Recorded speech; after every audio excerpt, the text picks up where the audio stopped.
Hello, I am so excited to have you today. Today is part two of 5 ways to divorce resentment. So I'm so excited to talk about this topic with you today. We're going to be, of course, sharing some tips on, or 3 steps actually, for you to be able to divorce that resentment. And it is going to be all surrounding communication and your conversations. So we'll get started right after this brief message.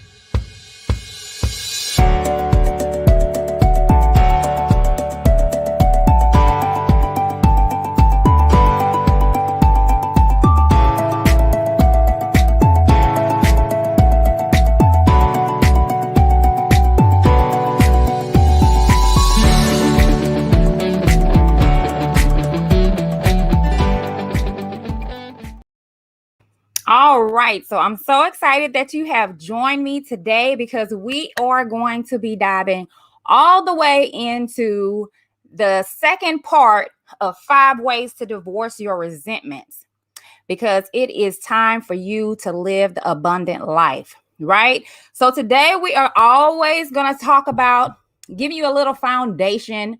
Thank you so much for being with me today. I'm glad to see you here joining me. So I'm going to pop this off the screen, but I want to get you started with our foundational principle on how we are going to be talking about our communication. And the number one thing that I wanted to share with you before we get started is Proverbs 18:21. And it says, death and life are in the power of the tongue, and they that love it shall eat the fruit thereof. So many of you may not know my story, but maybe about 5 years ago, I was diagnosed with a dis-ease in both breasts. And yep, it was cancer.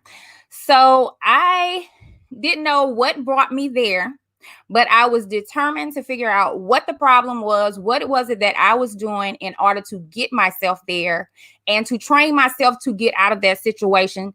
And after figuring that out, I don't know, it became a real passion of mine to help other women who are struggling with anger, resentment, fear, bitterness, in order to help them be able to overcome that situation. Because some of the things that we have learned, I had to learn for myself. I had to unlearn the learned behaviors that was keeping me in bondage. And I had to relearn healthy things in order to get me to the place that I wanted to be in my life, right? So rather than taking on the expectations of other people, I had to put my hands up and be like, no, I'm not accepting the expectations that you have placed on my life. This is what I want to do. And because this is what I want to do, your opinion, your expectations, or whatever, that is not what I want to move forward with in my life. So I want to encourage you today, number one, to take note of what it is that you want to do for your life, because some things may have been, imposed upon you, but I want you to take note of that. Right. So for some of you who are just joining me, I am Madonna Williams. I am your mindset coach, and I help high achieving women of faith break free from fear and anger and discover their inner wealth and create a powerful voice. Again, we are talking about 5 ways to divorce resentment. So today we're going to be talking about 3 steps in order to get there. And as you can see right now, we have the foundational scripture on the screen, but we're going to go on over to step number 1 and what you need to be looking out for. And that is, be aware of your inner conversation. This is key. This is powerful, right? I did not know that is one of the things that I needed to be aware of whenever I was in transition and going through with this dis-ease that I had. I did not know that the things that I was constantly thinking about was the very thing that was keeping me hindered. Right? So there was a book that I don't know how it came to me or how it was recommended to me. I just know that I was on a journey and I felt like God was shifting me in that season. And one of the things that he led me to was Dr. Emoto. Now, I'm not sure if you are aware of him, but he actually studied water. And I thought that was very profound. But not only just studying the water, he studied water when spoken word or even written word in some cases was spoken over that particular water, how it would make sometimes in some cases very beautiful crystals, very, very beautiful water crystals. And in some cases, whenever it was negative, it would make these very dark, ugly crystals. And so that's what I wanted to share with you today. So, like I said, key number one is to be aware of that inner conversation. But I want to share with you his book because this is so powerful. Hey, Queen, I see you there. I'm so excited to see you there, Diane. So here is one of his books that I read. I've read all of them, and this has been very pivotal for me just personally in my life. And I wanted to share it with you, and especially some of the coaches who connect with me all the time. This book will help you understand more things that's going on inwardly for your clients. So this book right here, Water Crystal Healing. And even though Dr. Emoto is not a Christian or he didn't believe in that kind of thing, he was more like, he was really like into science, like that was his thing. But here's one of the other things that was so that just blew me away, because I was one of these people who would be like, you just make me sick, right? And so if you would pay attention, down here is where it says, you make me sick. And this may not be, you might be like, MaDonna, like I don't say I'm sick.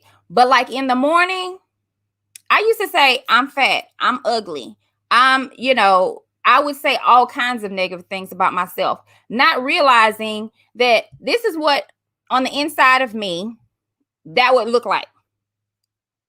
So after finding out about having cancer and then coming across this book, to me, it just was like, boom. It was like, this is the reason why I was in this situation. Nobody ever, even though, don't get me wrong, I'm not going to say like nobody ever told me, because Proverbs, like I said, Proverbs 18:21 had already told me that death and life is in the power of the tongue. But seeing it in color from a scientific perspective puts it like in a whole nother category, right? So now I'm like, I can't say this about myself. And here's the other thing. I don't even want to say this about you, because if I'm saying it about you, it's affecting my body. So when you think about it, most of us know that 75% of us is water. So think about that. So in relationship to what I am showing you on the screen, this is water. This is water. And so if you are 75% water, and this is what you are saying on a day-to-day basis, like you full, this is what that looks like under a microscope. This right here, I don't know if you can see it, but it says heavy metal. That's what that looks like. In Dr. Emoto's, one of his books, it had mentioned about there being a body of water and it was dark and polluted. So like in one of these, this one right here is look very polluted. He actually had created a space in time where he asked some monks to go over there, and for a week they prayed over the water. They just prayed by the water. And like monks don't even say anything, but they just literally just focused their time, focused their attention, and prayed over the water. Don't you know, after those 5 days or 7 days, the water became clear. The water became clear. And in relationship to the water becoming clear, they actually was able to find a female that had been missing. They was actually able to find her body in the water. And it was all because of the thoughts that they put and the prayers that they put towards that specific task at that specific in that specific space. So that's what I'm trying to tell you. So when you are being intentional about your inner conversation, say kind things like what our parents have already told us. Say thank you. Because this is what it looks like in your body whenever you're saying thank you. Show love. This is what love looks like. And love kind of looks, I don't know about you, but love looks like a diamond, doesn't it? Doesn't it look like a diamond? Anyway, it looks like a diamond to me. And then be mindful of the music that you listen to. And I love classical music. I don't know about you. I love classical music. So this is Beethoven's music right here. And it kind of resembles like a little snowflake type of diamond as well.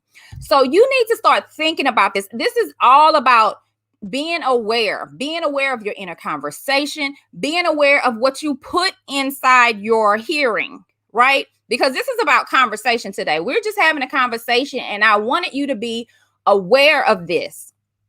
So the second key is for you to create a point of focus for your day. A lot of times this is where we really miss it. In the beginning, it says, think on these things, right? Well, what's that thing? You need to already have a plan before your day gets started. Before your day gets started, what is it that you want to think on? A lot of times I used to maybe write down something, a gratitude, and just say, this is what I want to think about, and it says, think on these things that are lovely. Think on these things that are pure and just. You need to set for the day what it is that you want to think on. And sometimes I may have a word or something. Like today, my word is emerge, right? So I want to think about in every area or specific areas, where can I emerge?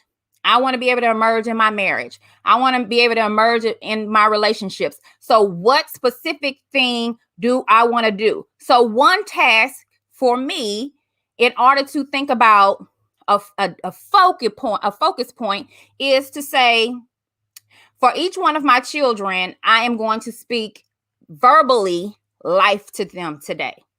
Now, on another day, I may just say it, in a prayer quietly, and they may not know. But I may specifically say, today, I'm going to tell each one of them something positive. Or you may want to do that. Or sometimes I know I get on and I'll say, show me your smile, right? And that may be my focal point for the day. I just want to smile at everybody that I see, right? And I don't know what it is for you, but I want you to start thinking of that, creating that environment, creating that atmosphere, because what you don't realize is even your smile is communication.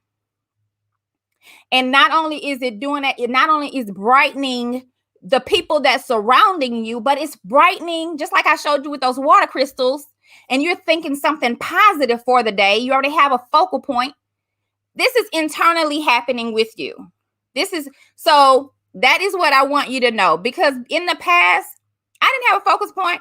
I was already getting attitude about myself. So as soon as I got out the house, I'm about to tell somebody else off too, because I didn't already beat myself down enough. But now I want you to be intentional in doing that. Oh, key number 3, talking about intentionality. Intentionally surround yourself with different types of people. Some of you are being hung up. Hey there, Teresa. Some of you getting hung up because you're not surrounding yourself with different type of people. You're around the same people that you grew up with when you was in the 5th grade. And so you still have the same mindset. But if you are ready to expand yourself and enlarge your territory, enlarge your communication skills, because some of them, let me put this back on the screen, because some of them may be calling you out your name and you thinking it's so funny. But here's the thing, you even saying it just funny, your body is reacting as if this is not funny. Because your body and your subconscious mind doesn't understand the difference between a joke or it being real. So if you start believing that you are a millionaire, that you are loved, that you are grateful, that you are thankful, when you start believing that you are loved and that you are thankful, this is what is happening in your body.